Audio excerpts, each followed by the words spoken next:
ولادت رسول خدا صلی اللہ علیہ وسلم اور ولادت امام جعفر صادق علیہ السلام آپ سبھی کو بہت بہت مبارک ہو۔ خداوند عالم کا ہم سب کو شکر ادا کرنا چاہیے، بے شمار سجدے ادا کرنے چاہیے شکرانے کے، کہ اس نے ہم لوگوں کو، ہمیں اور آپ کو اپنے اس حبیب کا امتی بنایا ہے کہ جس سے پروردگار عالم خود بے پناہ محبت کرتا ہے۔ اور پروردگار عالم کی محبت کا اگر چھوٹا سا اندازہ لگانا ہے تو قرآن مجید کھول کر دیکھیں کہ پروردگار عالم اس میں اپنے رسول کو کیسے مخاطب کر رہا ہے، کیسے خطاب کر رہا ہے، کہ کبھی طٰہٰ کہہ رہا ہے، کبھی یاسین کہہ رہا ہے، کبھی مدثر کہہ رہا ہے، کبھی مزمل کہہ رہا ہے، حتیٰ کہ یہ بھی کہہ رہا ہے یہ میرے حبیب راتوں کو کھڑے ہوا کرو الا قلیلا، لیکن کچھ آرام بھی کر لیا کرو، تھوڑی دیر کے لیے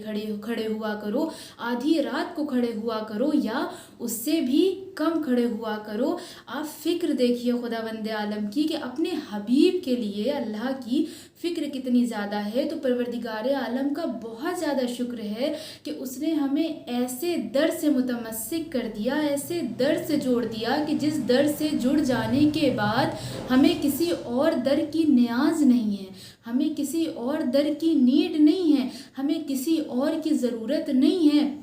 کیونکہ ہمارے پاس ایسی ہستی موجود ہے کہ جس کا ذکر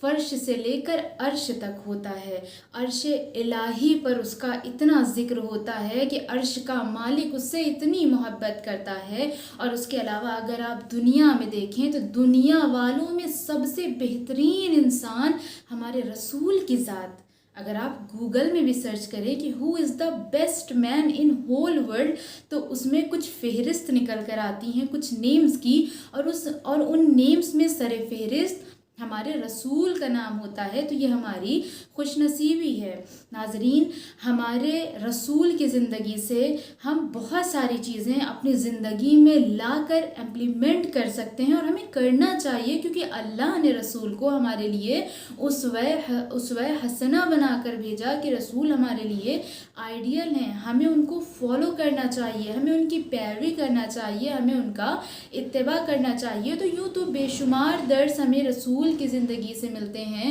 لیکن ایک مہم درس جو میں آپ کی خدمت میں بتانا چاہتی ہوں، اور یہ چاہتی ہوں کہ آپ سب اس کو امپلیمنٹ کریں، اور اللہ مجھے بھی توفیق دے میں بھی اس کو امپلیمنٹ کروں۔ وہ کیا؟ وہ یہ کہ چاہے کتنی بھی سختیاں ہوں، چاہے کتنی بھی پریشانیاں ہوں، زمانہ چاہے کتنا آپ کے خلاف ہو جائے، لیکن اگر آپ حق کے راستے پر ہیں تو کبھی بھی وہاں سے پیچھے نہیں ہٹنا چاہیے۔ اور اس کی بہترین مثال خود ہمیں ہمارے نبی دے گئے کہ آپ کے بارے میں ملتا ہے، آپ سب خود جانتے ہوں گے کہ رسول اللہ صلی اللہ علیہ وسلم نے اپنی زندگی میں بے شمار اذیتوں کا سامنا کیا۔ کسی نے کوڑا پھینکا، کسی نے غلاظتیں پھینکی، بچے ہاتھوں میں پتھر لے کر بھاگا کرتے تھے اور رسول کو پتھر سے مارا کرتے تھے، کسی نے راستے میں کانٹے بچھائے، کسی نے ساحر کہا، کسی نے جادوگر کہا، بہرحال بہت سارے بیڈ ورڈز بھی استعمال کیے گئے، لیکن رسول اللہ اپنے مشن سے، اپنی تبلیغ سے نہیں رکے۔ کیوں؟ کیونکہ وہ حق کے راستے پر تھے۔ کہ جس وقت مشرکین مکہ جناب ابو طالب کے پاس آئے اور کہنے لگے ابو طالب تم اپنے بھتیجے کو روک لو، وہ باز آ جائے تبلیغ سے، وہ کیا چاہتا ہے، اسے چاہیے کیا، اس کا مقصد کیا ہے؟ اچھا اگر اس کا مقصد دولت ہے ہم تیار ہیں، ہم اسے بے شمار دولت دیں گے۔ اس کا مقصد شہرت ہے، ہم اسے شہرت بھی عطا کریں گے۔ ابو طالب تم اپنے بھتیجے سے پوچھو اسے کیا چاہیے، وہ جو چاہے گا ہم ہر چیز اویلیبل کر دیں گے، لیکن اسے یہ کہہ دو کہ وہ اپنی تبلیغ سے باز آ جائے۔ جس وقت رسول خدا شام کو گھر واپس آئے تو جناب ابو طالب نے ساری باتیں رسول سے بتائیں کہ محمد آج پھر وہ لوگ آئے تھے اور ایسی ایسی باتیں کہہ کر گئے ہیں۔ یہ سننا تھا کہ رسول خدا نے جواب دیا کہ اے چچا، وہ مجھے دولت اور شہرت دینے کی بات کرتے ہیں، وہ لوگ میرے ایک ہاتھ پر سورج اور دوسرے ہاتھ پر چاند رکھ دیں تب بھی محمد اپنی تبلیغ سے باز نہیں آئے گا، اپنی تبلیغ سے نہیں رکے گا۔ کیوں نہیں رکے گا؟ کیونکہ اے چچا یہ تبلیغ میری ذاتی نہیں ہے، بلکہ یہ اللہ کی طرف سے، یہ حق کا راستہ ہے، اس میں ان لوگوں کا ہی فائدہ ہے، ہم ان کی بھلائی چاہتے ہیں۔